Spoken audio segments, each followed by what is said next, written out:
Well, it's that time again. We've been getting gobs and gobs, quite literally, of new stuff, and it is time to show you the best way to use those new bad boys in some PvP teams. So let's jump right the heck in.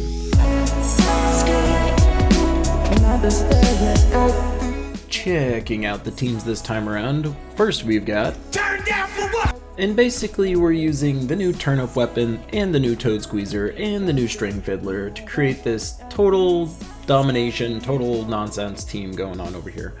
So Turnip is all about creating a mix of red and green mana based on all of the fun gobos that you got. All four of these troops are goblins. No Ben brother is able to take the reds and potentially explode the board or just ruin the attack on the other team. Super fun. And Toad Squeezer here is just doing passive damage, well, active damage I should say, and then potentially also exploding the board or enchanting everybody. So Toad Squeezer in here is just kind of a nice little damage piece with some other form of mana generation built in. And then String Fiddler, of course, is basically just here to make the other team cry their face off by silencing everybody on their team systematically over time. So the nice thing about this is that the top three troops here all have damage within them. It'll be kind of like a slow whittly kind of damage versus anything extreme or chaotic. But with all the extra turns baked into this team, with all the extra mana generation built into this team, you can kind of do anything and everything you want to do once you get it going. I would just strongly recommend you run this with 3 Cedric medals, otherwise you're going to run into some problems. But this team's super fun to farm with. It is your Turnip team right there. The next team that we've gotten here is the Diabolist. Even though it says Dragon Guard, just pretend it says Diabolist for the purposes of demo that I'll be doing in the little video off to the right there. I need to run it with Dragon Guard since my Diabolist is only level 40 something at the moment. However, this team will be extremely effective once you have the Diabolist class up to level 100 for its Fireblade talent. Unfortunately, there's really nothing exciting that the Diabolist is really doing aside from Fireblade. So once you do get it all the way up to level 100, this team will be extremely nice because this will allow Wrath to burn everybody, which will then allow you to then do triple skull damage. With Obsidius turning everybody's traits off and Apothecary generating all the brown mana you could possibly want, we've got brown upon brown upon brown with skull damage and trait turning off and extra damage and looping. This team will get it done once you've got your Diabolist class up to level 100. Again, there's no reason I couldn't run this exact same team with the Dragon Guard as I'm demoing on the right. However, until we start seeing more Daemon synergy, this is a team that will definitely get it done if you have your Diabolist up to 100. Unfortunately, it doesn't do anything else too special besides that. Moving on to the green machines. Green machines are all about doing lots of green mana generation by converting all the greens, or all the blues that we're going to be making, into green. So King Bloodwood, what he's all about is just entangling tons of people and then also doing some damage and then also stealing some damage. So overall, in order to take the best effect of the pretty decent damage he does but nothing exceptional, is to Fairy Fire everybody. So by using Glitter Claw in this situation, we're creating greens that Bloodwood needs, and we're also creating greens that Mirage Queen can just blow up because he's a madman. And then with the Jar of Eyes weapon here, we're actually creating a ton of blues. Glitter Claw turns all those blues into greens, and then Bloodwood is able to just do some stuff. Whenever you have alignment, you use Mirage Queen to just blow up everybody on the planet.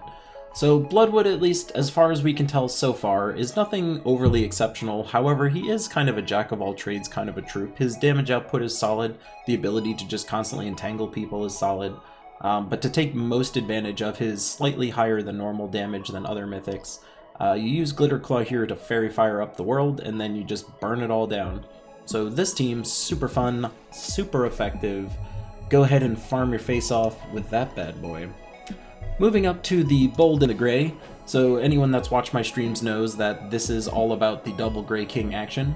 1 Gray King is pretty cool, but 2 Gray Kings, oh my. So with this situation, you're just using the Crusher to get all the mana that you could possibly want. You have Apothecary here to ultimately get you tons of brown, more and more brown. If you're running this with a Medal of Anu, you can get a surge on blue mana or potentially green mana and get Apothecary up to full. So that's some synergy there with that overall. However, if you are running double Grey King, they're both going to be getting +4 to magic and armor every single time you get a 4 or 5 match. So the damage output on this is extremely high. It's all true damage, and you're silencing and mana draining all of those fun people that you hit with this. So in terms of total damage output, this is excessively high. The disable is excessively high. Everyone being frozen and silenced and mana drain just makes them pretty much unable to move whatsoever. So this team, extremely effective. If you have a single Grey King versus 2 of them, I would strongly recommend just putting in someone like a Wrath, for instance, who's going to make you yet even more brown, and this will just get this team going even further. So double Grey King in here, again, just swap in a Wrath if you don't have a second Grey King and you'll be in a pretty good spot. And then finally we've got Fly Me to the Moon. Over the Moon is all about taking advantage of the Moon Singer troop, and what Moon Singer is doing is converting purples into greens, and since we have Forest Guardian who's going to be able to turn purples into skulls, and then we also have browns into greens, and we have Moon Rabbit who's just making yellows. Basically, all of these troops together, your board is going to look excessively yellow and excessively green, and you'll be able to just kind of get all the looping that you want out of this. The hardest part about this build here is trying to get your Doom Club mana, since you're constantly converting away stuff that you need to fill it. However, just I've found when you're constantly doing all of your matching, you will eventually fill your Doom Club, and then it will be the finishing blow for everything in here. So if you can prioritize getting some brown mana, happy day. If not, you should be able to just get some solid goodness out of this. With the Warden class, you're going to be getting Hunter's Marks on 4/5, so all the damage you're going to be doing with your skulls is going to be excessively high. So this team, super nice, and I recommend it. But those are your teams. And for folks that haven't been, tuning into my streams lately, I have moved all of my streaming content over to Twitch, so I'll make sure to include a link below in the description so you can go find me over there. All of my streaming now is done on Twitch. It's actually a much easier stream setup for myself, and I didn't really like cluttering my YouTube channel with all of my stream content. I know a lot of folks are just looking for instructional content versus streaming content. So if at all you feel like watching me stream, I'll be over on Twitchy land over there.